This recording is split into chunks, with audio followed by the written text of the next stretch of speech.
আল্লাহ তাআলাৰ গজব নামি আহিব, জীৱন তছনছ হৈ যাব, বৰবাদ হৈ যাব। 4টা গুনাহ কৰিলে জীৱনৰ বৰকত কমি যায়, দোৱাৰ তাচিৰ খতম হৈ যায়। আমি বহুত সময়ত দোৱা কৰোঁ, কিন্তু আমাৰ দোৱাসমূহ কবুল নহয়। আমি নামাজ পঢ়িছোঁ, ৰোজা ৰাখিছোঁ, তসবিহ তাহলিল কৰিছোঁ, সদকা খাইৰাত কৰিছোঁ, কান্দি কান্দি দোৱা কৰিছোঁ, কিন্তু আমাৰ দোৱাসমূহ কবুল নহয়।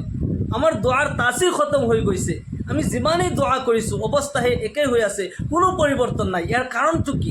নিশ্চয় ইয়াৰ কাৰণ থাকিব লাগিব।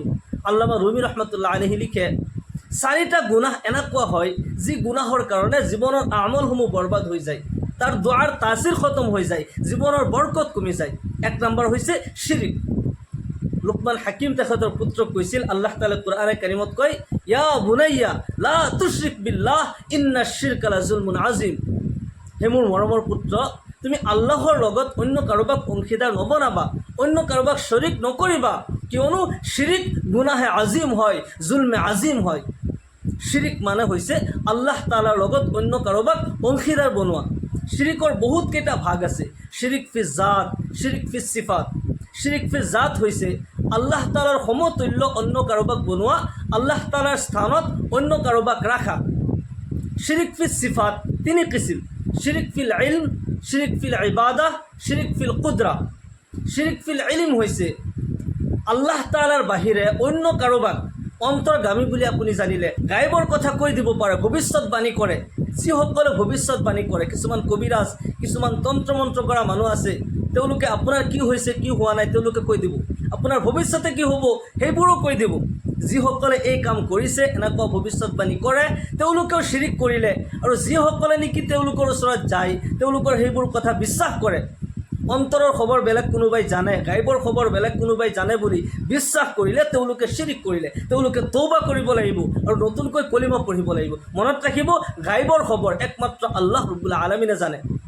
গতিকে শিৰিক ফিল ইলম, এইটো হৈছে শিৰিক ফিল ইলম। আল্লাহ তাআলাৰ বাহিৰে অন্য কোনোবাই গায়বৰ খবৰ জানে বা অন্তৰৰ খবৰ জানে বুলি আপুনি বিশ্বাস কৰাকেই শিৰিক ফিল ইলম বোলে। শিৰিক ফিল কুদৰা, যেনে আপোনাৰ সন্তান নাই, আপুনি পীৰৰ মাজাৰত গৈছে সন্তানৰ কাৰণে, আপুনি আজমিৰত গৈছে, যাই কান্দি কান্দি দোৱা কৰি আছে, হে বাবা মোক সন্তান দিয়া, মোৰ ল'ৰা নাই মোক ল'ৰা দিয়া।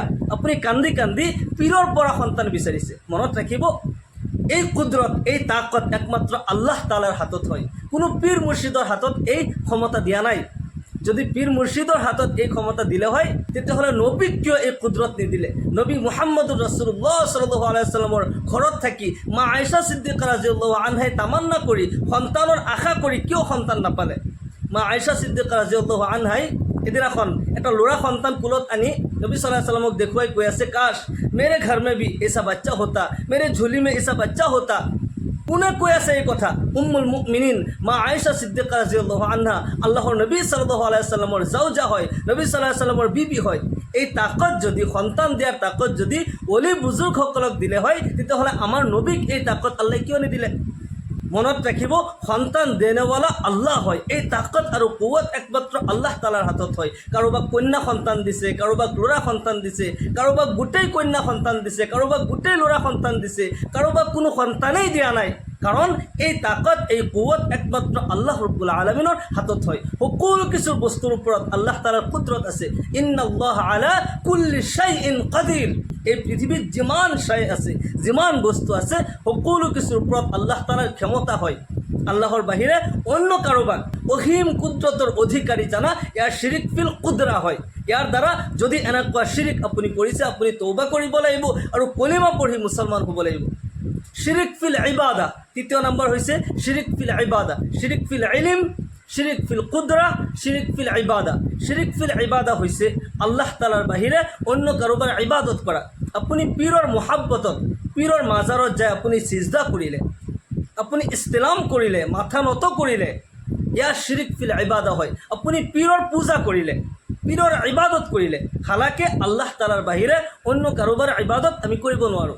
আল্লাহ তাআলাই কুৰআনে কাৰিমত এনেদৰে ইৰশাদ কৰে, ওমা খালাকতুল জিন্না ওয়াল ইনসা ইল্লা লিয়াবুদুন। নিশ্চয় আমি জিন আৰু মানৱ জাতিক সৃষ্টি কৰিছোঁ মোৰ ইবাদতৰ কাৰণে।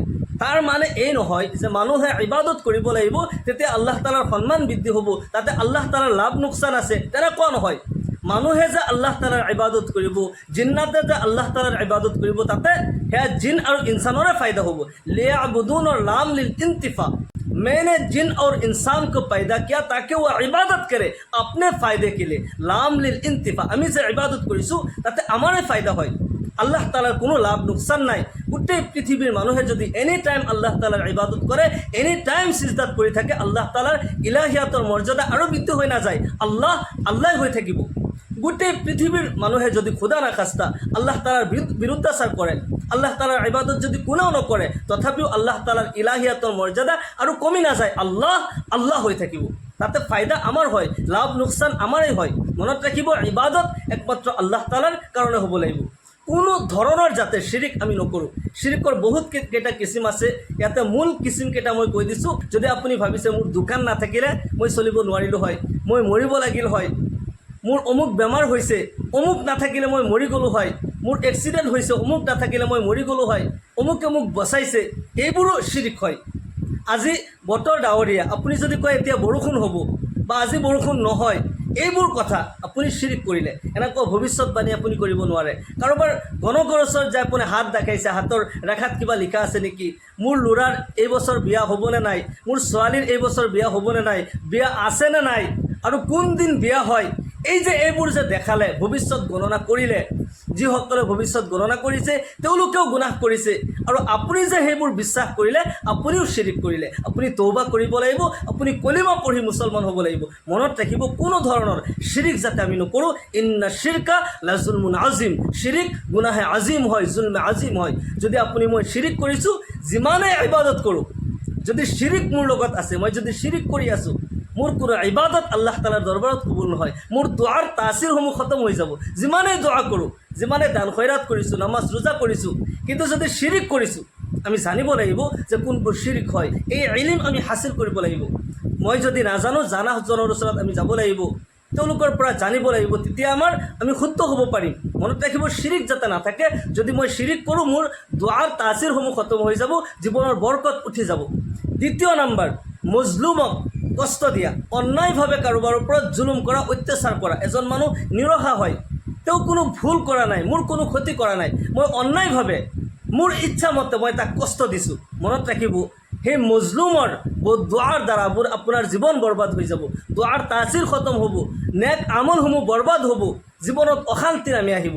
কোনো মজলুমৰ বদুৱা যাতে আমি নলওঁ। আল্লাহৰ নবী সাল্লাল্লাহু আলাইহি ওয়াসাল্লাম ইৰশাদ কৰে, ইত্তাকি দাওয়াতাল মজলুম, মজলুমৰ বদুৱাৰ পৰা বাচি থাকা, কিয়নো মজলুমৰ বদুৱাৰ দ্বাৰা তোমাৰ জীৱন তছনছ হৈ যাব, জীৱন বৰবাদ হৈ যাব। বনি ইছৰাইলৰ যুগৰ সৰু এটা কাহিনী মই কওঁ।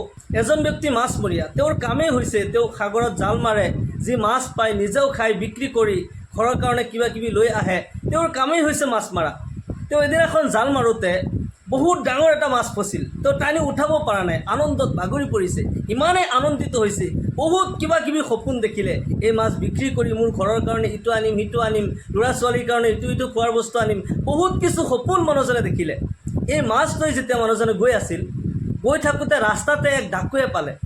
ডাকুজন আকৌ সাধাৰণ নহয়, ডাকুজন ৰজাঘৰীয়া হয়। ডাকুজনে এই মাছ ল'ব বিচাৰিলে। তেওঁ ক'লে, ঠিক আছে, আপুনি যদি মাছটো লয়, ইয়াৰ মূল্যটো মোক দি দিয়ক।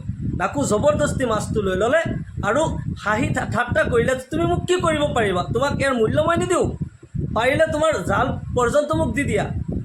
জুলুম কৰি মানুহজনৰ পৰা এই মাছ লৈ ল'লে।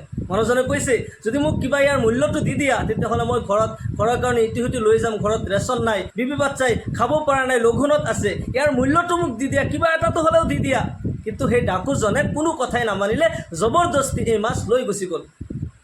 এই মানুহজন মাছমৰীয়াজনে কি কৰিব, এই মানুহজনৰ লগত মই একো কৰিব নোৱাৰিম, আৰু বিচাৰনো ক'ত দিম, তেওঁ নিজে ৰজাঘৰীয়া হয়।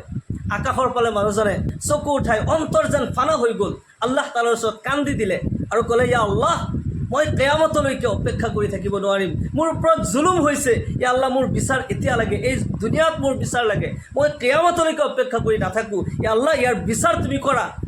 তেওঁৰ অন্তৰ যেন ফানা হৈ গ'ল। ইমান আশাৰ এটা বস্তু, ল'ৰা ছোৱালী অপেক্ষা কৰি আছে, মোৰ বাবাই ঘৰত ইটো সিটো লৈ আহিব, বিবি অপেক্ষাত আছে, সন্তান অপেক্ষাত আছে, সেই আশাৰ বস্তুটো যেতিয়া কোনোবাই কাঢ়ি লৈ গ'ল, ইয়াৰ কাৰণে একো কৰিব নোৱাৰিলোঁ, বিচাৰ আল্লাহৰ ওচৰত দিলোঁ। মানুহজনে আল্লাহ তালাৰ ওচৰত কান্দি দিলে আৰু ক'লে, ইয়া আল্লাহ, মোৰ বিচাৰ এতিয়া লাগে। মানুহজন গুচি গ'ল। সেই ডাকুজনে এই বস্তুটো মাছটো লৈ গুচি গ'ল। ঘৰত যাই তেওঁ দাৱাত কৰিলে, তেওঁৰ বন্ধুসকলক মাতিলে, বহুত ডাঙৰ মাছ, ফূৰ্তি কৰি খাম, আমি পাৰ্টি কৰিম। সেইবুলি মাছ যেতিয়া ভাজি কৰি যেতিয়া মাছ খাবলৈ বহিল, সকলোৱে খাই আছে। এই মাছ খাই থাকোঁতে সেই ডাকুজন যিজনে নেকি লৈ আহিছিল, এই ভাজা মাছৰ কাঁইট তাৰ নখৰ তলত সোমাই গ'ল। আল্লাহু আকবাৰ, আল্লাহৰ আজাব কেনেকৈ আহে চাব। এই ভাজা মাছৰ কাঁইট যেতিয়া নখৰ তলত সোমাই যায়, টানি দিওঁতে যেতিয়া ওলাই গ'ল, তেজ বৈ গ'ল। লগে লগে বান্ধি দিলে, তেজটো বন্ধ হৈছে অলপ সময়ৰ কাৰণে। কিন্তু যেতিয়া ৰাতি হৈছে, ইয়াৰ বিষটো বাঢ়ি গৈছে, ইমানেই বিষাইছে। যেতিয়া ডক্টৰ মাতা হ'ল, হাকিম মাতা হ'ল, দেখুওৱা হ'ল যে এই আঙুলি ফুলি গৈছে। ভালকৈ ডক্টৰে চালে, ইয়াতে দেখোন কেঞ্চাৰ হৈ গৈছে, তোমাৰ আঙুলি কাটি দিব লাগিব। ডক্টৰে যেতিয়া ক'লে, হাকিমে ক'লে তোমাৰ আঙুলি কাটি দিব লাগিব, তেওঁ ক'লে ঠিক আছে, মইতো বাচিব লাগিব। আঙুলি কাটি দিয়া হ'ল। আঙুলি কাটি দিওঁতেও কিন্তু এই কেঞ্চাৰ, এই পয়জন শেষ নহ'ল। কেঞ্চাৰ যেতিয়া এবাৰ হৈ যায়, গোটেই শৰীৰ বিয়পি যায়। এই আঙুলিৰ পৰা গোটেই হাতলৈ বিয়পি গ'ল। আকৌ হাকিম মাতা হ'ল, দিনক দিনে বৃদ্ধি হৈয়ে গৈ আছে। মানুহজনে ক'লে তোমাৰ গোটেই হাত কাটি দিব লাগিব। হাতখন কাটি দিয়া হ'ল, তথাপিও এই পয়জন শেষ নহ'ল। এই পয়জন গোটেই শৰীৰ বিয়পি গ'ল, গোটেই শৰীৰ পচিবলৈ ধৰিলে। নাউজুবিল্লাহ। তাৰ দুৰ্গন্ধৰ কাৰণে ঘৰৰ মানুহবোৰ থাকিব নোৱাৰে। ঘৰৰ পৰা তাক ওলাই দিলে, জংঘলত পেলাই থৈ অহা হ'ল। সি জীৱিত হয়, তাৰ ৰুহ এতিয়ালৈকে ওলাই যোৱা নাই। তাক জীৱ জন্তুবোৰে টানি টানি তাৰ মাংসবোৰ খাইছে। নাউজুবিল্লাহ। কাৰোবাক জুলুম কৰাৰ কাৰণে, সেই মুছলিমৰ বদদুৱাৰ কাৰণে, অভিশাপৰ কাৰণে তাৰ জীৱনত এনেকুৱা আজাব নামি আহিল।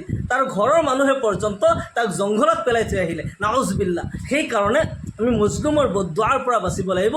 কোনো মানুহক যাতে অন্যায়ভাৱে আমি কষ্ট নিদিওঁ। যদি অন্যায়ভাৱে কাৰোবাক কষ্ট দিওঁ, তেওঁলোকৰ অভিশাপৰ কাৰণে জীৱন বৰবাদ হৈ যাব, দুৱাৰ তাচিৰ খতম হৈ যাব। আপোনালোকে সকলোৱে জানে সাদ্দাত কিমান ডাঙৰ বাদশাহ আছিল, যি নেকি নিজে নিজেই জান্নাত তৈয়াৰ কৰিব পাৰিছিল। হজৰতে হুদ আলাইহিছ সালামৰ পৰা সুধি সুধি, তেখেতৰ পৰা জানি আল্লাহ তালাৰ জান্নাত কেনেকুৱা, আল্লাহ তালাই এই শক্তি দিছিল। তেওঁ 20 বছৰ পৰ্যন্ত 22,000 সৈন্যৰ দ্বাৰা জান্নাত তৈয়াৰ কৰিছিল। আৰু এই জান্নাত তৈয়াৰ কৰিবলৈ যাওঁতে পৃথিৱীৰ চুকে কোণে য'তেই সোণ ৰূপ আছিল, মূল্যৱান বস্তু আছিল, কাঢ়ি অনা হৈছে। ধমকি দি, কাৰোবাক মাৰাৰ ভয় দেখুৱাই জবৰদস্তি কাঢ়ি অনা হৈছে। সাদ্দাদৰ সৈন্যই এগৰাকী বিধৱা মহিলাৰ হাতৰ আঙুঠি আনিব বিচাৰিছিল। মহিলাগৰাকীয়ে কৈছে, মোৰ স্বামীৰ নিচানা এইটো হয়, মোৰ ওচৰত অন্য কোনো সম্পত্তি নাই, এই এটাই সম্পত্তি আছে, মোৰ স্বামীৰ নিচানা, এইটো মোৰ পৰা নিনিবা, এইটো থাকিবলৈ দিয়া। সাদ্দাদৰ সৈন্যই মানা নাই, জবৰদস্তি মহিলাগৰাকীৰ পৰা সেই সোণৰ আঙুঠি কাঢ়ি আনিছিল। যাৰ কাৰণে মহিলাগৰাকীয়ে মনে মনে অভিশাপ দিছিল, ইয়া আল্লাহ, তুমিতো জানা মোৰ স্বামীৰ একমাত্ৰ নিচানা মোৰ ওচৰত আছিল, এয়া কাঢ়ি লৈ গ'ল। যি উদ্দেশ্যৰ কাৰণে কাঢ়ি লৈ গ'ল, তাৰ উদ্দেশ্য যাতে কোনোদিন পূৰা নহয়, তাৰ সপোন যাতে পূৰা নহয়।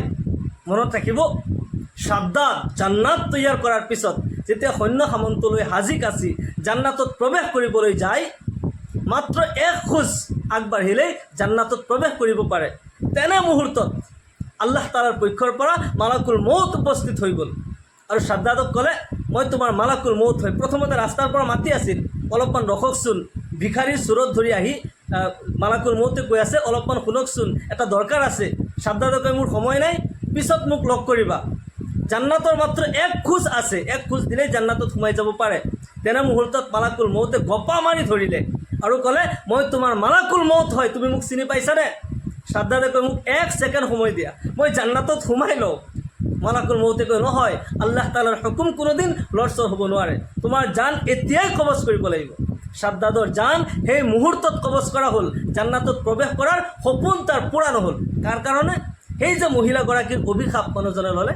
সেইকাৰণে কাৰোবাৰ অভিশাপ যাতে নলওঁ। অন্যায়ভাৱে কাৰোবাক যদি অত্যাচাৰ কৰোঁ, তেওঁলোকৰ অভিশাপৰ দ্বাৰা জীৱনৰ নেক আমলৰ তাচিৰ খতম হৈ যাব, দুৱাৰ তাচিৰ খতম হৈ যাব, সপোনবোৰ বাস্তৱত ৰূপান্তৰ নহয়, সপোনবোৰ আধৰুৱা হৈ যাব। সেইকাৰণে আমি যিমানেই নেক আমল কৰিছোঁ, কাৰোবাক যাতে অন্যায়ভাৱে আমি প্ৰসাৰ নকৰোঁ, অন্যায়ভাৱে কাৰোবাক যাতে আমি কষ্ট নিদিওঁ। 3য় নম্বৰত, আমাৰ অন্তৰ আমি পৰিষ্কাৰ কৰিব লাগিব হিংসা কিনাৰ পৰা। কাৰোবাক যাতে আমি হিংসা নকৰোঁ, বিদ্বেষ নকৰোঁ।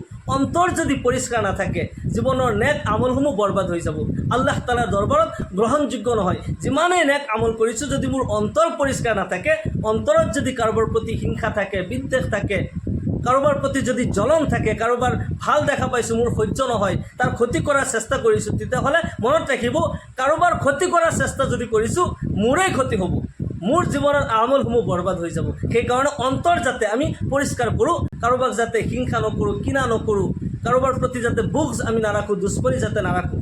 4 নম্বৰত, যি সন্তানে মা বাবাক কষ্ট দিয়ে, এই গুনাহ যদি আপুনি মই কৰোঁ তেতিয়াহ'লে জীৱনৰ সকলো আমল বৰবাদ হৈ যাব। কাৰণ ৰিজাল ৰব্বি ফি ৰিজাল ৱালিদাইন ও সাখাতুৰ ৰব্বি ফি সাখাতিল ৱালিদাইন, মা বাবাৰ সন্তুষ্টিৰ মাজত আল্লাহৰ সন্তুষ্টি হয়, মা বাবাৰ নাৰাজগীৰ মাজত আল্লাহ তাআলাৰ নাৰাজগী হয়। সেই ঠাইত সন্তানে যদি মা বাবাক চেটাপ বুলি কয়, মনে মনে থাক মূৰ্খ বুঢ়া বুলি গালি দিয়ে, আল্লাহ তাআলাৰ সহ্য কেনেকৈ হ'ব? আল্লাহ তাআলা লগে লগে নাৰাজ হৈ যাব, তাৰ জীৱনত অশান্তি নামি আহিব, আল্লাহ তাআলাৰ আজাব নামি আহিব। আল্লাহ তাআলা এইখিনি শিকাই দিয়ে, তোমাৰ মা বাবাৰ আগত নিজকে এনেকৈ পেশ কৰা যে তুমি তেওঁলোকৰ বাধ্য হয়, আৰু তেওঁলোকৰ কাৰণে আল্লাহৰ ওচৰত দোৱা কৰা, ৰব্বিৰ হামহুমা কামা ৰব্বায়ানি সগীৰা, ইয়া আল্লাহ মোৰ মা বাবাই যেনেকৈ মৰমৰ কোলাত মোক সৰুতে লালন পালন কৰিছিল, তুমি মোৰ মা বাবাক ৰহমতৰ কোলাত লালন পালন কৰা। আল্লাহ তাআলাই নিজে শিকাই দিয়ে, সেই মা বাবাক যদি সন্তানে নাৰাজ কৰে, মা বাবাক কষ্ট দিয়ে, সেই সন্তানৰ জীৱনৰ আমলসমূহ বৰবাদ হৈ যাব, তাৰ দোৱাৰ তাচিৰ খতম হৈ যাব, জীৱনৰ বৰকত উঠি যাব, আল্লাহ তাআলাৰ গজব নামি আহিব, জীৱন তছনছ হৈ যাব, বৰবাদ হৈ যাব। সেইকাৰণে আমি এই 4টা গুনাহ যাতে বিশেষকৈ আমি সকলো ধৰণৰ গুনাহৰ পৰা বাচি থাকিব লাগে, বিশেষকৈ এই 4টা গুনাহ যাতে আমি কোনেও নকৰোঁ। আল্লাহ পাক আমাক সকলোকে কোৱা আৰু শুনাতকৈ বেছি বেছি আমলৰ তৌফিক দান কৰক। সকলোকে আল্লাহুম্মা আমিন। ওয়া আখিৰু দাওয়ানা আলহামদুলিল্লাহি ৰাব্বিল আলামিন। আসসালামু আলাইকুম ওয়া ৰাহমাতুল্লাহি ওয়া বাৰাকাতুহু।